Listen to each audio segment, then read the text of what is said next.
Bom, no Didaquê, né, são escritos do final do primeiro século, no capítulo 1, diz assim: o ensinamento do Senhor para os pagãos pelos 12 apóstolos. No capítulo 1, verso 1, diz assim: há duas vias, uma da vida, outra da morte. Entre as duas há uma grande diferença. O que está dizendo aqui que a gente concorda nesse documento de Didaquê, né, que nós temos em mãos aqui, é que ele apresenta duas vias, que é o que o texto bíblico também apresenta. Só existe duas vias, uma da morte e outra da vida. Então essa ideia de purgatório, que seria algo intermediário entre a salvação e a condenação, né, uma terceira via, uma via intermediária para algumas pessoas que, vamos dizer, que, né, eram boas e más, e tinham coisas boas e coisas males, ou estavam na igreja, mas não foram batizadas, criam, mas não foram batizadas, sei lá quem que eles colocam nesse purgatório. Mas essa terceira via ela não existe. Aqui o texto do Didaquê, corroborando com a Bíblia Sagrada, concordando com a Bíblia Sagrada, só apresenta duas vias. Aqui diz: há duas vias, uma da vida e outra da morte. E entre as duas há uma grande diferença. Aí ele vai trabalhar, né, vai mostrar a via o caminho da vida e depois o caminho da morte. Romanos também fala uma coisa muito parecida, né? Romanos 2, verso de número 6 até o 10, diz assim: o qual recompensará cada um segundo as suas obras, a saber, a vida eterna aos que com perseverança em fazer o bem procuram honra e glória e honra e incorrupção, mas indignação e a ira aos que são contenciosos, desobedientes à verdade e obedientes à iniquidade, tribulação e angústia sobre toda a alma do homem que faz o mal, primeiramente do judeu e também do grego. Porque, verso 11, porque para com Deus não há acepção de pessoas. Então, o Paulo também apresenta duas vias, né? O caminho no juízo, né? No momento de receber a recompensa, aqueles que vão receber a vida eterna e aqueles que vão receber a indignação, a tribulação e a angústia. Então é apresentado dois caminhos, assim como lá em Lucas, capítulo 16, a parábola do rico e do Lázaro, ela não apresenta uma terceira via. Ela está lá o rico que foi para o lugar de tormento e Lázaro que está no lugar de descanso. Então só apresentado duas vias, não é apresentada uma terceira via, não é apresentada uma forma daquele rico transpor. Na verdade é o contrário, o texto diz que são intransponíveis. Há um abismo e que esse abismo é intransponível, não há como passar. Lembrando Lucas 16, né? 16, 25 e 26 diz assim, ó: disse, porém, Abraão, falando para o rico, né? Filho, lembra-te que de recebeste os teus bens em tua vida, e Lázaro somente males.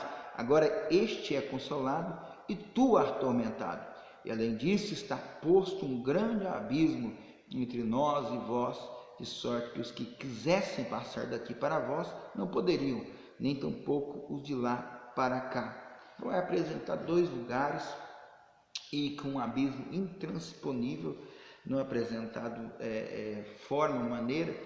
Então, quando nós estudamos o purgatório, se você tiver o livro do historiador Jacques Legoff, que fala do nascimento do purgatório, você vai ver o nascimento ali, os pais gregos Clemente de Alexandria e Orígenes, né, e depois nós podemos ver os pais, o pai latino, o Agostinho de Hipona, que realmente ele desenvolve essa ideia, ele dá um direcionamento para essa ideia.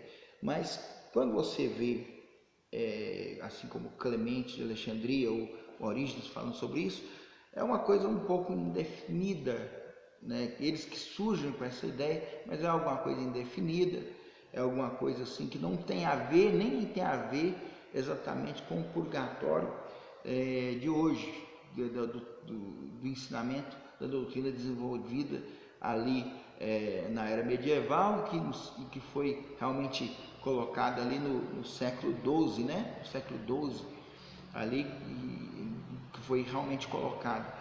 Porque o Orígenes, para você ver, ele crê na redenção universal. Ele é o pai do universalismo. Não sei se ele é o pai, se outro já ensinou isso, mas ele é o pai que, para ele, isso você vê no livro O Nascimento do Purgatório de Jacques Legoff, para ele o inferno é um purgatório. Então ele não vê, como Clemente de Alexandria, como o inferno como uma simples punição, mas vê como uma forma de purificar as pessoas. Então eles vão com esse pensamento que nem tem a ver exatamente com depois o que é estabelecido como purgatório, porque ele crê na redenção universal, na salvação de todos, todos serão salvos. Orígenes pregava isso. Alguns colocam na conta do apóstolo Paulo a doutrina do purgatório, mas quando nós pegamos lá 1 Coríntios 3, que o povo gosta de usar como se fosse falar de purgatório, 1 Coríntios 3, do verso 11 ao verso 15, verso 15, diz assim, porque ninguém, eu vou voltar, verso 10, segundo a graça de Deus que me foi dada, pus eu, como sábio arquiteto, o fundamento e outro edifica sobre ele, mas veja, cada um como edifica sobre ele. Porque ninguém pode pôr outro fundamento, além do que está posto, o qual é Jesus Cristo. E se alguém sobre este fundamento formar um edifício de ouro, prata, pedras preciosas, madeira, feno e palha, a obra de cada um se manifestará. Na verdade, o dia declarará, porque pelo fogo será descoberta e o fogo provará qual seja a obra de cada um. Se a obra que alguém edificou nessa parte permanecer, esse receberá galardão. Se a obra de alguém se queimar, sofrerá perda, mas o tal será salvo, todavia como pelo fogo. Nossa, é um texto tão simples, as pessoas conseguem complicar e tirar purgatório do negócio dele. Ele fala que o fundamento é Cristo Jesus e que as pessoas edificam sobre esse fundamento que é Cristo Jesus. E ele fala, né, que eu coloquei, eu como sábio arquiteto, coloquei o fundamento e outro edifica. Eu ensinei Jesus e outros edificam sobre esse ensinamento. Então está falando das pessoas, fala de um julgamento de crentes, de salvos, de pessoas salvas aqui. No verso 11, porque ninguém pode pôr outro fundamento, que é que diz Jesus. Aí no verso 12, e se alguém sobre este fundamento, que é Cristo Jesus, alguém que vai estar fazendo a obra, que vai construir espiritualmente a igreja, sobre Cristo Jesus, tomar um edifício de ouro, prata, pedras preciosas, madeira, feno e palha. Isso é uma alegoria, né, mostrando o tipo, a qualidade da obra que cada um está construindo, cada um está edificando em Cristo Jesus. Aí no verso 13, a obra de cada um se manifestará, na verdade o dia declarará, porque pelo fogo será descoberto, o fogo provará qual seja a obra de cada um. Então, o julgamento das obras, aqui está falando do julgamento das obras, de quando Cristo vai julgar a sua igreja, no julgamento de obras para galardão, Aí diz assim, se a obra, verso 14, se a obra que alguém edificou nessa parte permanecer, esse receberá galardão.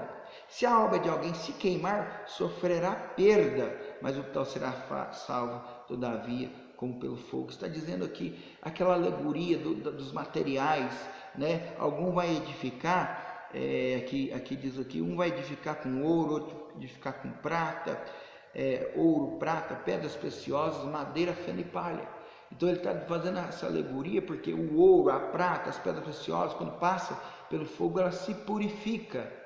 Mas a madeira, o feno, a palha, quando passa pelo fogo, se destrói. Quando passa pelo fogo, vai ser destruído. Então, todos nós que fazemos algo para Deus, vamos ser julgados as nossas obras para galardão, não é para salvação. Então, aí que diz aqui no verso 14: se a obra de alguém, que alguém edificou nessa parte, permanecer, esse receberá galardão. Verso 15: se a obra de alguém se queimar, se a obra de alguém se queimar, não é a pessoa que vai queimar, sofrerá perda ou prejuízo, perdeu a obra, o que fez, mas o tal será salvo, todavia, como pelo fogo, será salvo semelhante como pelo fogo, de forma que a obra passou pelo fogo, foi consumida, não tem obra, não restou obra nenhuma, mas ele foi salvo, pela graça, pela misericórdia de Deus, porque construiu, mesmo que construiu com materiais inflamáveis, materiais que são destruídos, a qualidade da obra dele foi ruim, mas ele construiu em Cristo Jesus. Então não existe purgatório, na verdade está dito aqui, não existe, esse texto não prova purgatório, esse texto prova que toda a nossa obra será julgada, e algumas obras vão permanecer, e por isso vão receber galardão, é o que o texto está dizendo, e outras obras serão consumidas.